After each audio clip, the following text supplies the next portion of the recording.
Welcome back to Running 101. I'm Mara. And I'm Tony. As promised, today we bring you episode 2 of our series, where we break down the most common terms you'll hear in the running world. We have divided them in the following 6 categories: general terms, training, racing, gear and fueling, physical, and fun slang. Keep in mind that we have chosen only the most common terms, and there are many other technical terms out there that didn't make the cut. Feel free to use the timeline in the description to jump straight to the terms you need. Let's start, shall we? Alright, so in general terms, we have pace. Pace is how fast you're running. It's expressed in terms of minutes per mile or minutes per kilometer. And when runners talk about running an 8-minute pace, for example, they're referring to the amount of time it takes to clock 1 mile or 1 kilometer. They also tend to express pace based on the type of run, for example, a long run pace, race pace, 5K pace, etc. Form is the quality of a runner's overall posture and gaze while running. Good form is associated with fewer injuries and better performance. So, in general terms, we try to keep the upper body tall yet relaxed and swing your arms forward and back at a low 90-degree angle. But it's common to see experienced runners run with different form, and that could be to compensate for an old injury or because they already know what is the most efficient for them. Stride is the distance traveled in a single long step. It takes into account factors like form, mobility, and cadence. Cadence, aka stride turnover, is the number of steps taken per minute while running. The fastest and most efficient runners have a cadence of around 180 steps per minute. You can easily find this data when you use your Garmin or Corral device or in the Strava app. Chafing is the irritation due to excessive rubbing between skin and fabric or skin and skin while you run. Build-up moisture worsens chafing, and most running apparel is built to prevent it. Most common areas are inner thighs, growing, and the skin covered by the bra strap. We like to use petroleum jelly to prevent chafing, but there's also Body Glide as anti-chafing cream. USATF, USA Track and Field Organization, is the governing body of track and field, long-distance running, and race walking in the United States. It certifies race courses for accuracy, which in turn validates your records and your times. It is very common in your major events to see that it's an USATF validator or certified event. 10% rule. Don't increase mileage or intensity by more than 10% from one week to another. This is a classic injury prevention rule meant to prevent a runner from doing too much too soon and getting injured. RICE. This is a classic abbreviation to remember to rest, ice, compress, and elevate to promote healing. Strava is an internet service for tracking physical exercise, which incorporates social network features. It's basically like a fitness social media. It tracks activities using GPS, then runners and cyclists upload them so that other Strava users can see them. You can choose whether to share this information publicly or just among your followers. Chafing is the run-walk method popularized by Olympian Jeff Galloway. By shifting back and forth between walking and running, you work a variety of different muscle groups, which helps fend off fatigue. To receive the maximum benefit, you must start the walk break before you feel any fatigue during the first mile. Alright, so now for the training section. We start with training zones. They are a rough measure of the difficulty of a run based on your physical abilities. They go from 1 to 5. The higher zones correspond to higher intensity, and each training zone has different results. Because everyone's heart rate is different depending on age and athletic fitness, it's wise to calculate your own zones. More about them on episode 4. Speedwork, any workout run at faster than normal pace, often done at a track, performed to increase cardiovascular fitness. Varieties include repeats, intervals, sprints, strides, surges, fartlek, and tempo. Repeats are the fast segments of running that are repeated during a workout with recovery in between. If you're training for a marathon, you might run 1,000-meter repeats 6 times, for example. The fast or hard run in repeats is a repetition or 1 rep. Intervals. Running brief bursts at a fast pace, with periods of resting or light exercise between. The interval is the period between reps, not the repetition itself. You are never quite allowed to relax, so the result is a steady build-up of fatigue. Tempos work the following way. You begin at an easy jogging pace, gradually accelerating to near your 10K race pace, for example. You hold that pace for several minutes and then you gradually decelerate to your earlier jogging pace. Runners challenge themselves to hold a threshold or a comfortably difficult pace for a 20-minute period during a run. Should be comfortably hard. Fartlek. It means speed play in Swedish. Fartlek are easy runs that are broken up by quick bursts of sprinting. Unlike more rigid intervals, you can decide when you change speed. That makes it super beginner friendly. Basically, you jog or sprint or stride as the mood strikes you, alternating fast and slow running. Tapering. The act of reducing weekly and long run mileage during the final 3 weeks before a big race so that you will be fully recovered from previous workouts and ready for the big event. Because the tapering process involves less running and more rest, runners tend to get very anxious during their taper. Easy run. It's a low intensity, shorter to moderate duration run performed at comfortable conversational pace. It's designed to build aerobic fitness and allow the body to recover from more intense workouts. Your long run is the single most important workout of the week. It involves running at a consistent, steady pace for an extended period, typically longer than an hour. The exact distance or duration of a long run varies depending on the runner's experience, training goals, and weekly mileage. Base run. It gives novice runners a chance to gradually raise their fitness levels so they can begin that first week of training with some chance of success. Moving on to racing, we can start with bib. The bib is the piece of Tyvek with your race number on it. Using the 4 safety pins you should have gotten at packet pickup, you attach this to the front of your body on race day. Aid station is the checkpoint with food, water, and support in long races. Normally you find an aid station at about 1.5 to 3 miles in between each other, and they are very useful to get some energy, some water, a bathroom rest. A corral is a sectioned area at a race starting line where race participants are grouped according to their expected finishing time, named for their similarity to a corral of livestock. The fastest runners are usually in the corrals at the front, and the slowest runners and walkers are in the corrals at the back. Bandit or ghost runner, someone who is not registered for a race but joins the course and participates.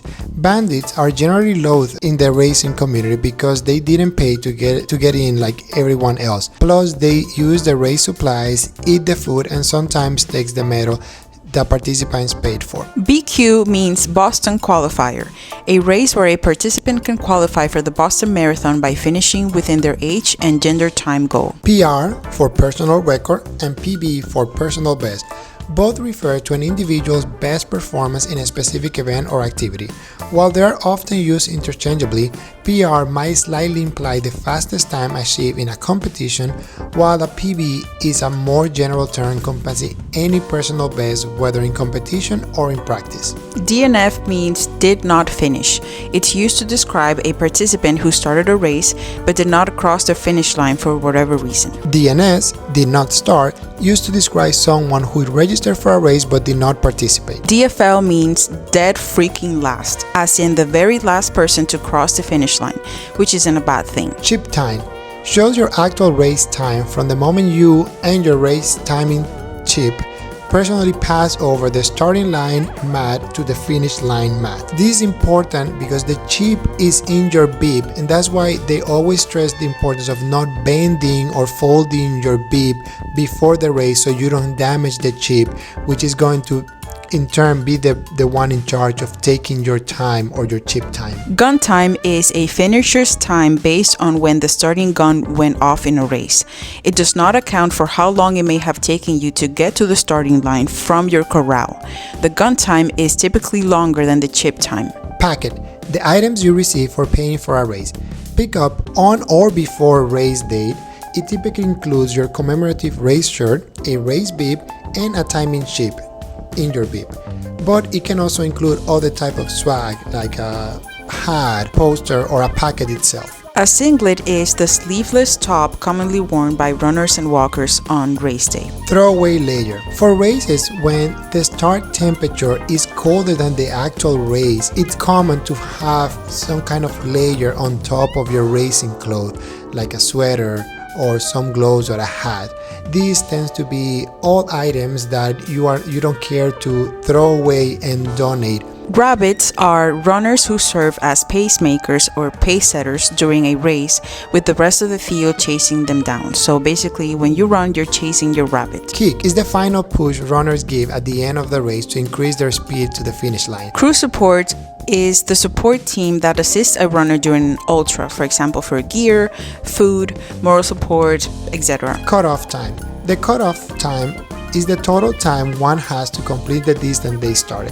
This is an important time to know for every event you sign up, especially as a beginner, because if you don't meet this cutoff time, you might not get a medal as a finisher, or they might close or reopen the roads in the course, so you might have to fence yourself against the traffic and other situations. So it's important to only sign up for races if you think that you can meet the cutoff time. Shakeout run. Basically, you run a short or easy run before a race or after travel to loosen up. It's usually done the day before a race, and it's basically like a 5K or 3-miler. Majors is a series of 7 of the largest and most renowned marathons in the world.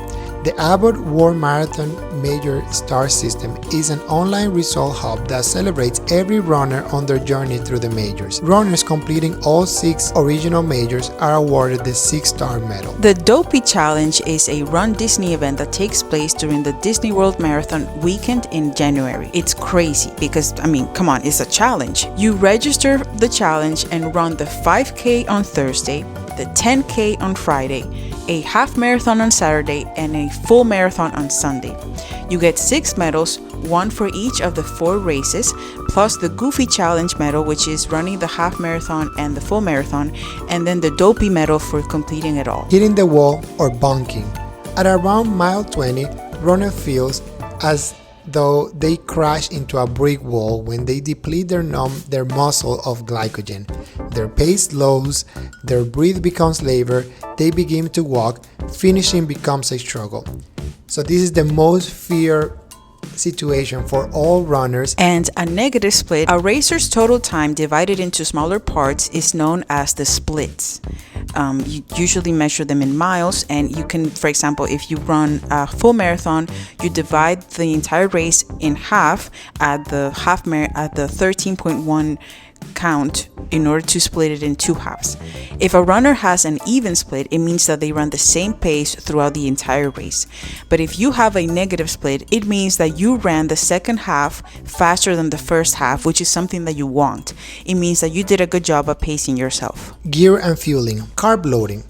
The practice of increasing the percentage of carb in your diet during the days leading up to the endurance event, such as a marathon, half marathon, or even long training run. Carb loading basically means that you are prioritizing carbohydrates so they can store in the form of glycogen in your muscles and liver, so it can be used during the race day as the preferred fuel. For sure, most runners know that at least the dinner before race day should be a carb-heavy meal like pasta. Carbon plated. So these are shoes built with a carbon fiber plate embedded in the midsole, which is the part between your foot and the rubber outsole on the bottom. The carbon plate reduces fatigue and increases the energy return on each stride, which helps you run faster for longer. Gels. Energy gels are small portable sachets containing a concentrated dose of carbohydrates and sometimes electrolytes, designed to provide runners with a quick energy boost during endurance activities. They are a convenient way to replenish your glycogen storage and fuel muscle. ITBS, this painful injury to the iliotibial band or IT band in the leg, which runs from the hip to the knee and across your whole thigh, is a common runner's injury that can be prevented by doing some stretching exercise and strengthening exercises prior to running. Massage, stretching, and strength training can also help to alleviate this pain, but some people may need to seek professional attention of a physical therapist to relieve this. Runner's knee. It's one of the most common overused injuries among runners. Runner's knee is also known as patellofemoral pain syndrome or PFPS. The pain is usually isolated on or around the kneecap and can feel like the knee is giving out. Runner's high. Some runners experience a state of euphoria known as runner's high, either during or after a run. It might just be the reason runners run, and you might be able to feel it too. VO2 max or aerobic capacity is your body's maximum oxygen intake. Lactic acid, a substance which forms in the muscle as a result of the incomplete breakdown of glucose. Lactic acid is associated with muscle fatigue and sore muscles. There is more lactic acid production in your muscle, the more intense your exercise is. Static stretch. Everyone's ready to count. Static stretching or holding major muscle groups in their most lengthened position for at least 30 seconds might bring you back to your middle school year days. While many believe static stretch prior to running help prevent injuries, research now suggests that stretching it out is more beneficial after breaking a sweat. Dynamic stretch. They are controlled movements that increase flexibility, power, and range of motion. The best dynamic stretches for runners include lunges, squats, leg lifts, and butt kicks. Aerobic exercise. Aerobic exercise is long in duration but low in intensity, like walking or jogging. Anaerobic exercise is short in duration but high in intensity, like sprinting or heavy lifting. Shin splints. Another common running injury. Shin splints refer to the pain on or around the shin bones. Most cases can be treated with rest and ice, but could signal that it's time to whip out some new running sneakers. And last but not least, we have fun slangs, starting with Dreadmill. Treadmills get this pet name since they're an often loathed piece of gym equipment for runners forced indoors due to weather or time constraints. Dog jog. To a fun run or walking event where participants can bring their dogs. These events are often designed to be relaxed and enjoyable for both humans and their canine companions, often including things like 5K, fun run, or a 1 mile stroll. Some dog jogs are also fundraisers for animal shelters and other charities. Pain cave. It's the point where fatigue sets in and athletes experience a deep sense of pain and discomfort. This is where athletes often question their ability to continue and push through the discomfort. Runger. The intense hunger that can strike after a long run, sometimes feeling like a bottomless pit in your stomach. A Snot Rocket is a convenient hands-free method for clearing your nasal passages while you run. The Runnies. The colloquial slang for a runny nose while running, often called exercise-induced rhinitis. It is a common experience, especially in cold weather, typically caused by the inflammation of the nasal passage due to irritants like pollen, pollution, cold air that can exacerbate by increased breathing rate during the exercise, and also the inspiration for the name of our channel. There you have it, your running vocabulary starter pack. In the next episode, we will cover all the bases regarding gear, fuel, and hydration. Let us know in the comments if we missed your favorite running term or if you have a running phrase you don't understand. And if this helped, please like, subscribe, and share with your running crew. The Runnies out.